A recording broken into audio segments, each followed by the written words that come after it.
Seguinte, vamos dar uma repaginada boa aqui no livro de Josué, até porque ele é um livro um pouco grande, com 24 capítulos, e a gente vai ver se a gente consegue terminar ele aí nos 3 sábados ou 2 sábados. Beleza? Então é o seguinte, para início de história então, Josué, quem que era Josué? Você é muito bom, cara. Josué era um homem. Vixe, agora você brilhou. Josué era um homem. Além de um homem, ele era o quê? Oi? Filho de? Ó. Eu já ia falar que estava errado, né? Não, tá certo também. Né? O que mais que ele era? Oi? Irmão? De quem? Se você ficar falando, eu vou te perguntar. O que mais? Oi? Ele era, não sei. Boa. Mais alguém?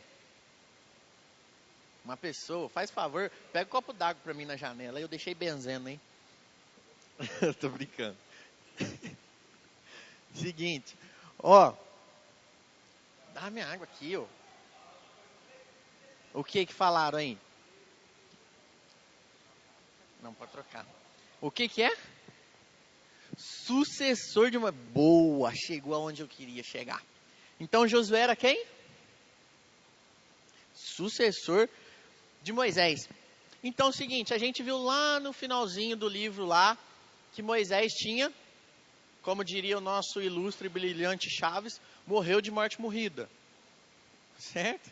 Ele morreu de morte morrida. E aí então, Deus ele levanta Josué. Só que aí a gente vai ver, abre aí para mim, Êxodo 33, Êxodo capítulo 33, verso de número 11. Saúde. Êxodo 33, verso 11.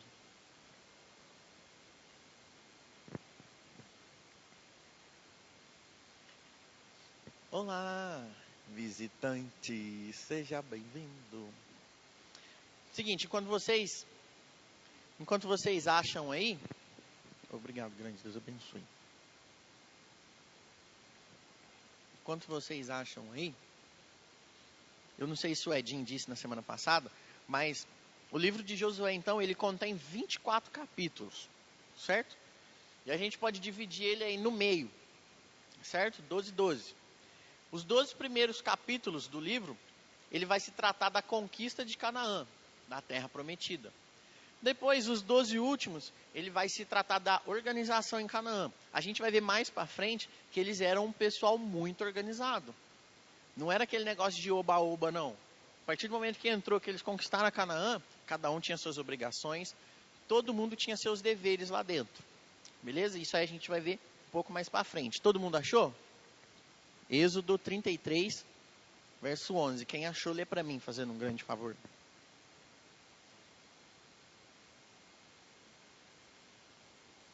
Êxodo 33, 11.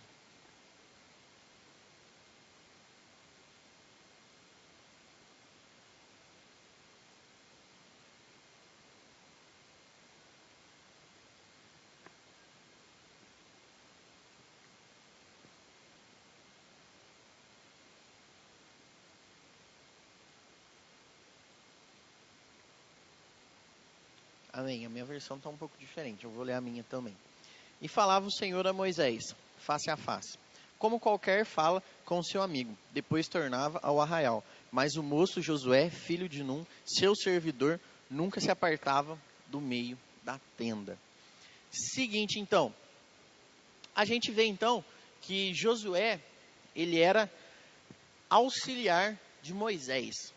Certo? E na hora que a gente pega esse versículo 11... a gente acha uma palavra muito, muito, muito interessante aqui, ó. Que é, na minha que traz como servidor. Em algumas outras versões, traz como auxiliador. E aí você deve estar se perguntando, nossa, mas qual que é a importância dessa palavra? A gente vê aqui então que Josué, a todo momento, ele acompanhava Moisés. Moisés ia no monte orar, Moisés subia, Josué estava lá embaixo esperando ele descer. Aonde Moisés ia, Josué estava atrás. Ou seja, tudo aquilo que Moisés necessitava ou precisava de ajuda de alguma coisa, ele recorria a Josué. Então, Josué era auxiliar de Moisés.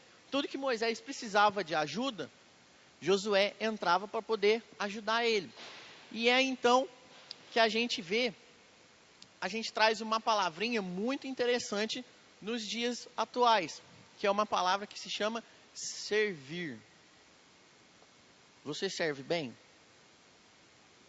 Como filho? Não sabe? Sim, você é um bom filho? Amém. Né? Então, a gente vê aqui então que o auxiliador, ele é um servidor. E trazendo isso para a nossa vida com Cristo. Muitas das vezes, eu com o Edinho e o Renan, que a gente já está aqui faz tempo já, a gente vê isso acontecer direto na igreja. Às vezes a pessoa é novata, entra, ela quer mandar em tudo. Ela não quer saber de fazer nada, ela não quer saber de ajudar ninguém, ela não quer servir, ela só quer mandar. Ou seja, a pessoa entrou, ela não quer ajudar nada, mas ela fala assim, ô fulano, você pode tirar esse banco dali e pôr lá atrás, fazendo um favor? Ô fulano, o microfone está muito alto. Nossa, eu acho que pode varrer mais um pouquinho o chão ainda, está sujo. Ou seja, a pessoa, ela só quer mandar, ela não quer servir. E uma das principais características de Josué era servir. E a gente vê aqui então que Josué ele passa por uma fase, por uma etapa na qual muitos de nós pulamos. Às vezes a gente quer chegar num cargo alto no trabalho, ou até mesmo em ministério dentro da igreja, e a gente já quer começar logo lá em cima. Ou seja, eu gosto muito de falar que faz quase 10 anos que eu estou aqui na igreja. E aí o que acontece? Todo mundo acha que eu já entrei aqui e já saí, nossa, desenvolvendo ministério, ali, aqui, pregando, não sei o que, ajudando. Não. Assim foi com os meninos também. Com o Edinho, com o Renan, que a gente que é os mais velhos aqui. Ninguém já entrou, o Edinho já não entrou na mesa de som. Eu já não entrei aqui na liderança do Agito BO ou no Ministério de Intercessão, não. A gente entrou o quê? Servindo primeiro. A gente entrou ajudando no acampamento, né, Edinho? Tanto que nós sofremos no acampamento, Jesus. Precisava carregar os pedaços de pau pesado lá, era nós que carregava. Pau na máquina. Oi? Ah, mano, eu acho que eu deveria ter, quer ver? Hoje eu tô com 17. Acho que... Não é pra rir, não. Não era pra você rir. Acredito eu que eu tava com uns 18, 17 anos, mais ou menos. Não vai fazer conta. Não, você não vai fazer conta do meu sei lá o que. Tá? Então, o que acontece? Eu e você, nós temos a dificuldade, então, de servir. Ou seja, a gente tem dificuldade de ajudar o próximo. De às vezes você chegar aqui no agito, em vez de você querer falar assim, eu queria mandar naquilo ali, mandar naquilo outro. Por que a gente não chega e fala assim, o que tem para fazer hoje? Pode varrer o chão? Pode lavar uma louça lá dentro? A gente tem essa dificuldade de servir. Sabe por quê? Porque muitas das vezes eu e você, a gente quer aparecer. A gente quer aparecer. E vou pegar um exemplo que todo mundo aqui já passou. Na escola. Às vezes vai lá, você faz a prova difícil pra caramba, né? Valendo 10. Você vai lá, você tira um 7 só. Tá bom, né? Aí você esconde a tua nota de todo mundo, pra ninguém ver. Ô Gui, quanto você tirou na prova? Teve bom, cara, teve bom. Mas quanto você tirou? Cara, teve bom. Mas quando? Não, teve ótimo, cara, tô satisfeito com a minha nota, né? E aí você esconde de todo mundo a nota. Às vezes até mente. Nossa, tirei um 8, cara, né? Só que aí você não mente muito não, pra não ficar tão feio, né? Você fala, tirei um 8, 8,5, né? Mais ou menos isso aí. E aí, quando você tira um notão, né? A prova valendo 10, você vai lá, você tira 9,9 ou 10, você fecha a prova. Você chega o quê pra todo mundo? Você faz assim, ó.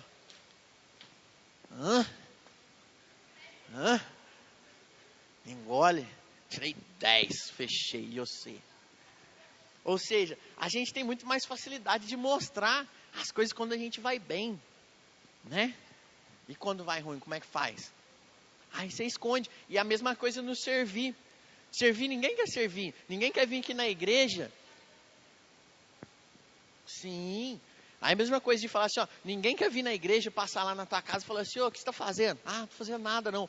Ô, vamos lá na igreja, lá limpar os bancos da igreja? Rapaz, eu lembrei de um compromisso que eu tenho agora, cara. Eu vou ter que ir lá, não sei na onde, pagiar meu irmão. Nem irmão você tem, mas você fala que você tem irmão, né? Agora, e se eu falar para você, ô fulano, vamos lá na igreja, lá você vai começar a entrar pro louvor, você vai ficar aqui em cima, aqui, ó. Nossa, demorou. Mesmo que você não saiba tocar nada, você tá ali em cima, ó. Tá aparecendo ali, ó. Pá. Você tá ali dando dedada ali, não tá vendo nada, mas você tá ali em cima, tá todo mundo te vendo. Então, a gente tem uma dificuldade muito, muito grande quando é servir, né? E essa era uma característica muito forte de Josué. Josué, ele gostava muito de servir. Então, nada mais justo de que quando você serve, depois você passar para liderança. Ou seja, não existe um líder sequer que passou pelo processo de servidão. O líder que não sabe o que é servir, ele não está preparado para ser um líder. E aí, você para e pensa assim, nossa, o que o Gui está falando? Está viajando, eu não quero ser líder de nada não. Não estou dando conta nem da minha vida, não estou dando conta nem do ensino fundamental. Né? Mas, isso aí é uma coisa que você tem que carregar para o resto da sua vida. A gente está enfatizando aqui as coisas de Deus. Mas e amanhã que você arruma um serviço? Como é que você vai fazer? Se você não aprender a servir, a ajudar as pessoas, você nunca vai ser um líder. Uma das principais características que a gente vê num líder, numa pessoa que sabe liderar uma equipe, você vê que ele serve junto também. E aí eu vou te falar um exemplo. O péssimo líder é aquele que fala assim, ó, ô Edinho, vai lá, pega aquele banco e traz aqui pra mim. E aí o Edinho vai lá sozinho, pega o banco e traz aqui. E eu fico aqui, ó. Tá torto, chega mais pra lá. Tá sujo, limpa. Esse é o péssimo líder. Entendeu? Pera aí, deixa eu só concluir aqui. Tá? E agora, o ótimo líder, o que é o ótimo líder? É chegar assim, ô Edinho, vamos pegar nós dois aquele banco lá, vamos trazer aqui? Demorou, vamos embora. Vai nós dois lá, o Edinho pega de lá, eu pego de cá. Nós quase morre de força, vem aqui, traz e põe o banco. Ou seja, esse é o ótimo líder. É o líder que serve também. É o líder que pega junto, que pega no batente. E a gente vê que Josué, ele tinha todas essas características. Certo? E outra coisa muito importante também, quando a gente pega aqui que Josué era auxiliar de Moisés, quando Moisés morreu, Deus em momento algum ele se hesita em colocar quem? Josué. Moisés partiu Canaã, Josué vem, substituição. E aí Josué vem. E isso é uma prova do quê? De que um dia, eu e você, a gente vai morrer. Isso é fato. É a maior certeza que a gente tem na vida. A gente vai morrer algum dia. Tomara que demore. Amém. Em nome de Jesus. Olha. Né? Então, assim, uma certeza a gente tem, que a gente vai morrer. Né? E lembrando que a gente tem que ter a outra certeza também, né? Que é a mais importante. Que a gente está salvo em Cristo Jesus. Essa aí é a... Você tem que estar aí, ó, na ponta da língua. Certo? Então, o que acontece? Tudo passa nessa vida. Até uva. Não podia perder essa piada, tá? Desculpa. Voltando. Certo? Ou seja, tudo passa, as pessoas passam, a emoção ela passa, o agito BO vai passar, daqui a pouco vai acabar isso aqui, cada um vai embora para sua casa. Mas, pare e pensa, raciocina comigo. O pessoal estava ali, Moisés morreu. Não poderia ter acabado tudo ali? Falei assim, nossa, Moisés morreu, e agora? Acabou tudo. Vai morrer todo mundo. Não. Deus vai lá e levanta outra pessoa. Deus levanta Josué. E o que eu quero dizer com isso aqui então? Tudo na nossa vida pode passar. As pessoas passam. Emocional passa. choro, tristeza, alegria, divertimento. A vida passa. Mas, se tem uma coisa que nunca vai passar, que nunca vai morrer e nunca vai parar, é Jesus, é o Evangelho. Então, prova disso é o quê? É isso aqui. Moisés morreu, poderia ter muito bem acabado ali. Mas não, Deus foi, levantou Josué e fala para ele, ó, continua. A caminhada é grande ainda. Então a gente pode tirar o que disso aqui? A caminhada com Cristo, ela nunca para. Igual o Renan ministrou aqui no momento do louvor. Vai chegar amanhã ou depois, a gente não vai estar aqui. A gente não vai estar aqui. Às vezes o Edinho pode trocar de cidade, às vezes eu posso ir embora para outra cidade, não sei, pode acontecer mil coisas. E vocês acham que o Agito BO vai parar? A palavra de Deus vai parar? Não. Aí é vocês. Aí a gente passa a bola para vocês. Vocês vão ter que dar continuidade. Ou seja, Deus vai levantar auxiliadores. E isso é uma coisa muito interessante. Às vezes você vem aqui no Agito BO, você fica sentadinho aí, mas você já parou para pensar que hoje sou eu aqui que estou pregando. Amanhã pode ser você que está aqui no meu lugar? Você já parou para pensar, Cadu? Que talvez amanhã pode você ser o líder do Ministério Agito BO e você está aqui pregando? Vocês já pensaram nisso? Você já pensou, Nahara? Às vezes você também vai ser uma liderança do Agito BO? Vocês já chegaram para pensar nisso? O quão importante é isso? Nada, a obra de Deus ela não pode parar, em momento algum. Foi o que aconteceu comigo, com o Renan e com o Edinho. Há um tempo atrás, o Betão com a Paulinha falou assim, ó, a gente precisa passar o cajado. A gente tem que ir para outros lugares. Passamos o cajado para a gente. Amanhã ou depois vai ser a gente para algum de vocês. Eu disse, gente, agora é fulano, cicrano, bertrano. Vocês aceitam ser liderança da Agito BO? Oh, amém, glória a Deus. Eu quero ouvir essa resposta, hein, quando acontecer isso. Né? Então, o que acontece que a gente tira de ensinamento disso também nesse versículo? É que a obra nunca para. A obra nunca para. Então, se muitas das vezes você carrega aquilo com você, ninguém pode me substituir. Mentira. Todo mundo pode ser substituível. Todo mundo. Hoje sou eu que estou aqui. Amanhã é outra pessoa e depois outra pessoa. E foi isso que aconteceu com Moisés. Moisés morreu, Josué veio e tomou a liderança. Certo? Então, avançando mais um pouquinho. A gente pega então, como versículo-chave, abre sua Bíblia aí, Josué, capítulo 1, verso de número 8.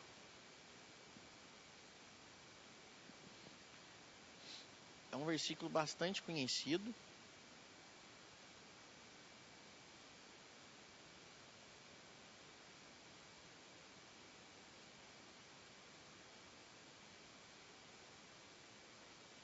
Esse, então, é o versículo-chave que a gente vai guardar durante o livro inteiro de Josué. Certo? Todo mundo achou? Misericórdia. Josué 1, 8.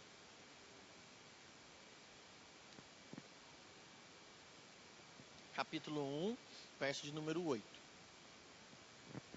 Todo mundo achou? Não? Eu vou ler aqui, ó. Josué 1, 8. Diz assim: Não se aparte da tua boca o livro desta lei. Antes, medita nela de dia e de noite, para que tenhas cuidado de fazer conforme tudo quanto nele está escrito. Porque então farás prosperar o teu caminho, então prudentemente te conduzirás. Então, o que acontece aqui? Moisés então morreu e Deus então ele levanta Josué. E o que acontece? Deus então, ele deixa esse versículo para Josué, que é o versículo chave que a gente vai usar. E nesse versículo, Deus ele é muito claro, que ele fala assim para Moisés, ó, não se aparta da tua boca o livro desta lei. Qual que é o livro desta lei? Certo? Então, o que acontece? Aqui ele fala, medita nela de dia e de noite. Ou seja, então o que Deus ali quer falar para Josué? Josué, segue os meus caminhos, eu vou te ajudar, eu vou te auxiliar, você não está sozinho. Só que para isso, eu preciso que você medite de dia e de noite. Ou seja, qualquer coisa que você for fazer, peça orientação a mim. E trazendo isso para a gente hoje em dia, não tem nada de diferente aqui, é tudo igual. Tudo que a gente for fazer, a gente tem que pedir o direcionamento de Deus. Tudo, tudo, tudo. Lá em casa, às vezes, a minha mãe ri de mim. A minha mãe fala assim, tudo que você vai fazer, você pede para Deus. Se for beber um copo d'água, você pede para Deus. Eu falo assim, mas é claro. Às vezes eu vou beber aquele copo d'água ali, né? Vai que às vezes o Saai não tratou lá e tá cheio de cloro, aí eu bebo, morro e aí pronto. Né? Brincadeira, gente, não é tão bem assim não, né? Mas o que acontece? A gente tem que pedir a direção de Deus a todo momento. A todo momento. Tudo que você for fazer, você pede a direção de Deus. E aí entra a perguntinha que eu sempre me faço. E eu acho que já foi falado isso aqui diversas vezes, né? Quando você for tomar uma decisão ou fazer alguma coisa, você se pergunta, aos meus passos, o que faria Jesus? Cansativo, né, narrado? Eu vi que a narrada fez assim, ó. Fala, Deus. Aos seus passos, o que faria Jesus? Nossa, eu vou colar nessa prova aqui porque está muito difícil. O que será que Jesus faria, hein? Nossa, lá, você viu aquela menininha da... Nossa, mas será que Jesus ia fazer essa fofoca? Ai, ai, ai. Nossa, você viu aquele menino lá? Ai, ai, ai. Aos seus passos, o que faria Jesus? Na hora que a tua mãe chega em casa, você não faz nada, você é um vagabundo. Aí você não pode xingar, né? Será que Jesus xingaria sua mãe e ia reclamar para sua mãe? Ou seja, são diversos porquês, são diversos fatores, né? Então, Deus então ele é bem claro com Josué. Ele fala para Josué, Josué, seguinte, o bagulho vai ser louco pro teu lado agora. Era para Moisés, agora é para você. Você vai ser o líder. Ou seja, e aí entra um outro papel mais complicado ainda, porque a gente lembra o quê? Que era uma nova geração. Não era aquela geração antiga, né? Que tinha passado pelo Mar Vermelho, que aconteceu aquele monte de coisa, né? Tava todo mundo, né? Céu na terra, Jesus, nossa, Deus maravilhoso. Todo mundo passou por diversas coisas. Era uma geração nova. E com isso vinha diversas dificuldades. Então, nesses primeiros capítulos aqui então, o que a gente pode pegar como chave de tudo isso que Deus fala para Josué, Deus então ele encoraja Josué. Ou seja, Deus ele dá uma missão para Josué, mas Deus ele não fala assim, ó, Josué, o bagulho é o seguinte, você vai descer lá, você vai ser líder dos caras lá e te vira. Leva os caras para Canaã lá e, né, só vai. Não. Deus ele fala assim, Josué, o negócio é o seguinte, você vai liderar esse povo aqui, só que você vai fazer assim, assim, assado, beleza? E ó, não fica com medo que eu tô com você, cara. Entendeu? Medita na minha palavra de dia e de noite, entendeu? Para que você possa prosperar. Ou seja, Deus ele dá a missão para Josué e ao mesmo tempo ele encoraja Josué. E ao mesmo tempo que tudo isso está acontecendo, esse povo da nova geração, eles estão um pouco baqueados por causa da morte de quem? Moisés. E aí a gente vê um ciclo vicioso. O que acontece? Deus então, ele encoraja Josué, Josué encoraja o povo. E nisso então, eles partem. Certo? Então, nos primeiros capítulos, o que Deus deixa bem claro para Josué, é para Josué não desanimar. Ele encoraja Josué. E isso também não é diferente nos nossos dias de hoje.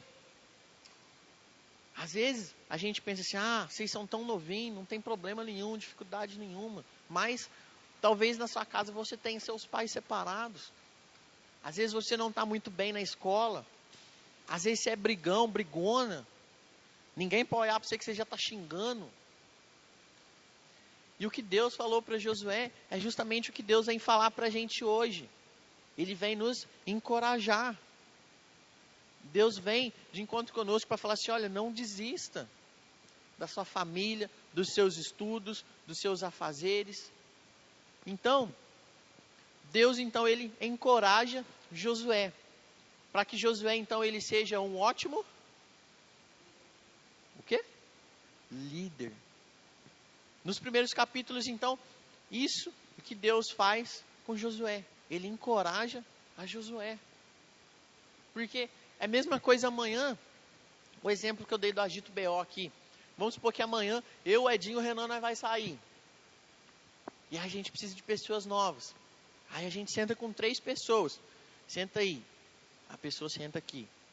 Seguinte, a gente escolheu vocês, né? Para ser a liderança do Agito BO, tá?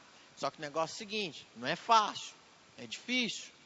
Nossa, mexer com gente é complicado, entendeu? Você tem que estar aqui tal hora, você é o primeiro que chega, o último que sai, entendeu? Independente se você tem trabalho ou não, você tem que estar aqui, né? Mas aqui é muito difícil mesmo, sabe? Se eu fosse assim, eu pensava umas 3 vezes antes de você entrar para a liderança.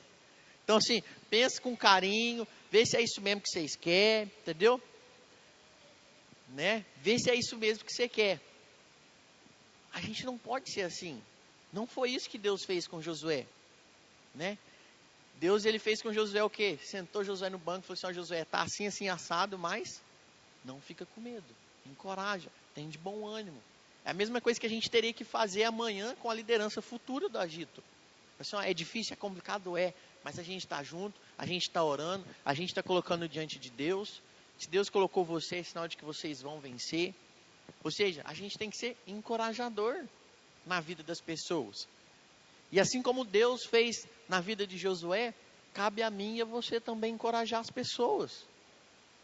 Quantas das vezes as pessoas chegam para você e falam assim, nossa, minha casa está tão difícil, a minha mãe só briga comigo. Ao invés de você falar para ele, falar assim, nossa, mas né, fica bem, fica em paz, Deus vai abençoar a tua família, né, vai dar tudo certo. Não, você não faz isso não. Você fala, foge de casa, mãe não presta mesmo não. Essas coisas não viram nada não, some da tua casa.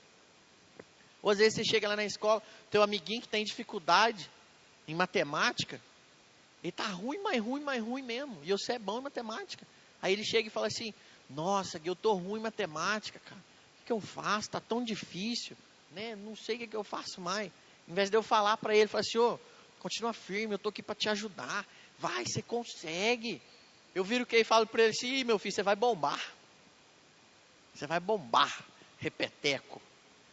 É isso que a gente faz. Ao invés da gente ajudar, estender a mão, encorajar as pessoas, a gente fala assim, você não dá conta mesmo, você é fraco. Ano que vem eu estou na 5ª série, você está na 4ª, fazendo continha de mais e menos ainda. Né? Então assim, a gente tem que encorajar as pessoas, assim como Deus encorajou a Josué. Amém? Está todo mundo junto comigo até agora? Certo? Então beleza. Então, eu acabei de falar aqui então, que uma das principais dificuldades que Josué ia ter é que era uma geração nova, certo? Mas, contudo, entretanto, porém, todavia, sendo que o povo da nova geração, eles também já tinham passado por algumas experiências, quando Moisés estava no comando ali ainda. E o mais interessante de tudo isso, é que as experiências, elas são bem parecidas, uma com a outra, da antiga geração com a nova geração. E é isso que a gente vai ver agora um pouquinho. As experiências que esse povo teve. Então, a primeira experiência, guarda aí, porque eu já vou adiantar que essa aqui vai fazer parte de uma das 3 perguntas, tá? Beleza. Então, uma das experiências da nova geração aí, ó. Primeira delas, Deus abre o caminho. Foi a primeira experiência que o povo teve, uma das primeiras. tanto a antiga quanto a nova. Vamos ver se vocês estão bons de cabeça aí. Qual que foi a primeira experiência, então? Aqui vamos dizer que Deus abre o caminho para a antiga geração. Deus abre o caminho, olha, força um pouquinho aí. Deus abre o caminho. Deus abre o caminho, entendeu?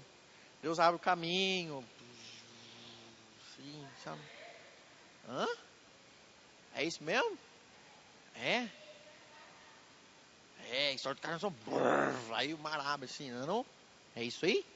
Beleza, então é isso mesmo. A antiga geração, então, eles tiveram isso, Deus abre o caminho, foi na travessia do Mar Vermelho, certo? E por incrível que pareça, na nova geração também teve essa dificuldade. Na travessia do... Boa, Cadu. Na travessia do Rio Jordão, eles tiveram a mesma dificuldade. Então, vocês podem ver como uma coisa é muito similar à outra. A segunda, vitória na batalha. Qual que foi o primeiro, então? A primeira vitória na batalha que eles tiveram aí. De novo.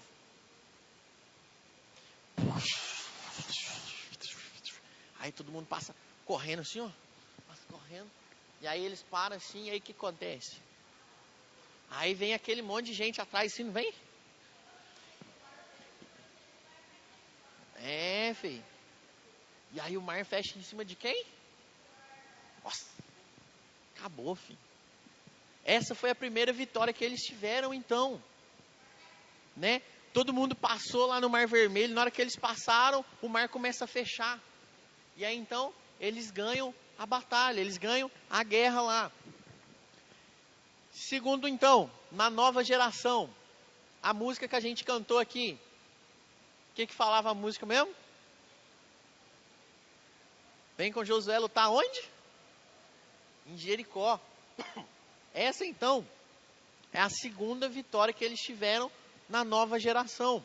A batalha contra Jericó. A gente vai ver que no livro de Josué tem algumas batalhas.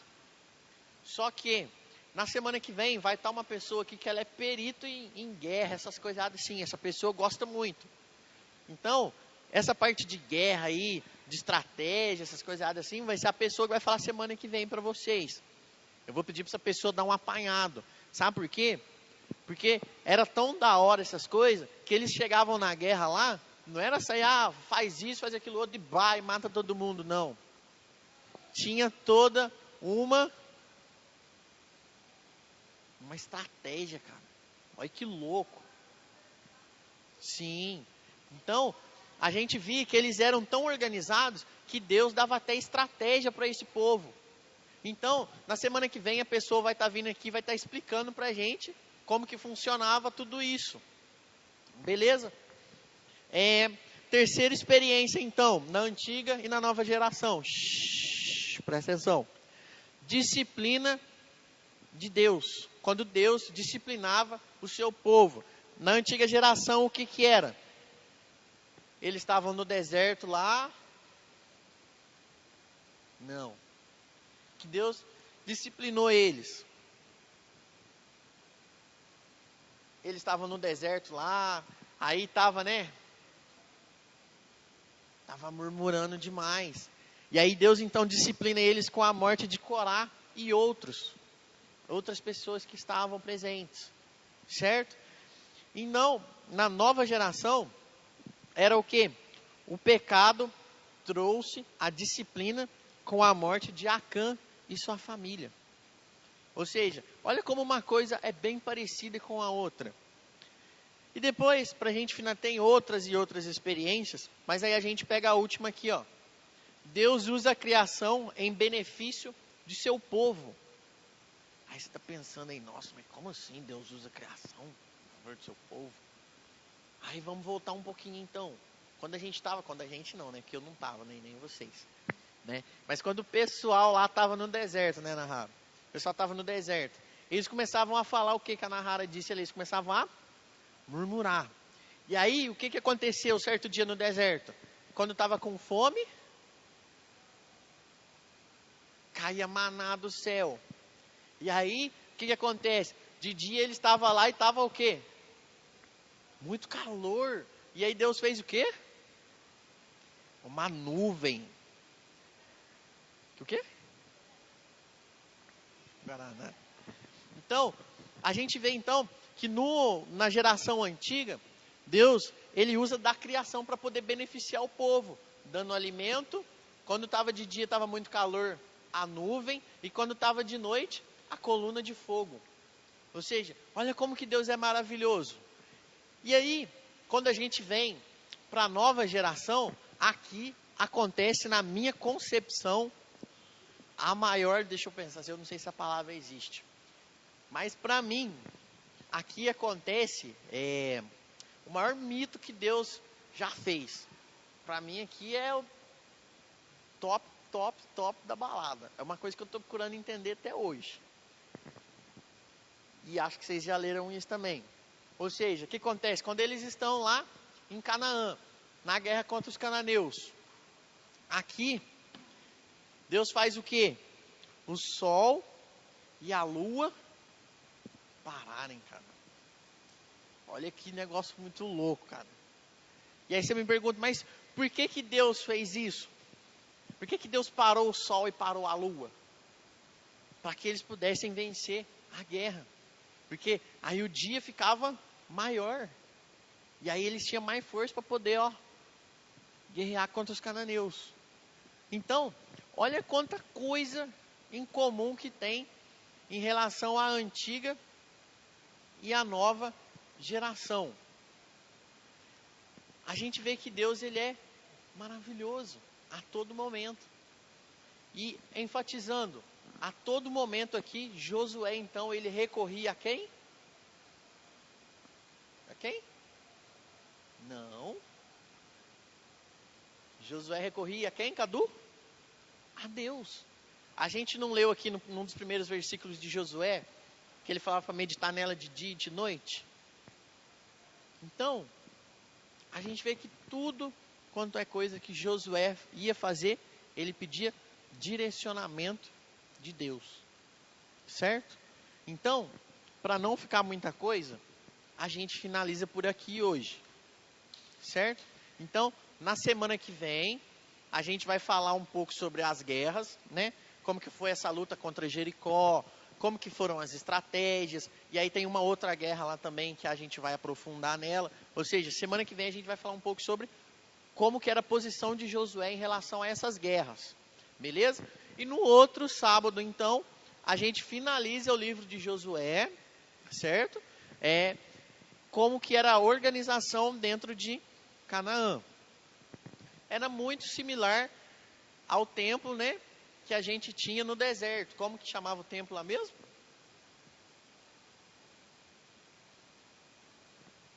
Boa, garoto. Você brilhou, hein, cara? Era muito idêntico ao tabernáculo, certo? Mas aí a gente vai estudar mais para frente. Mas hoje aqui, então, a gente encerra. Now the world don't move to the beat of just one drum. What might be right for you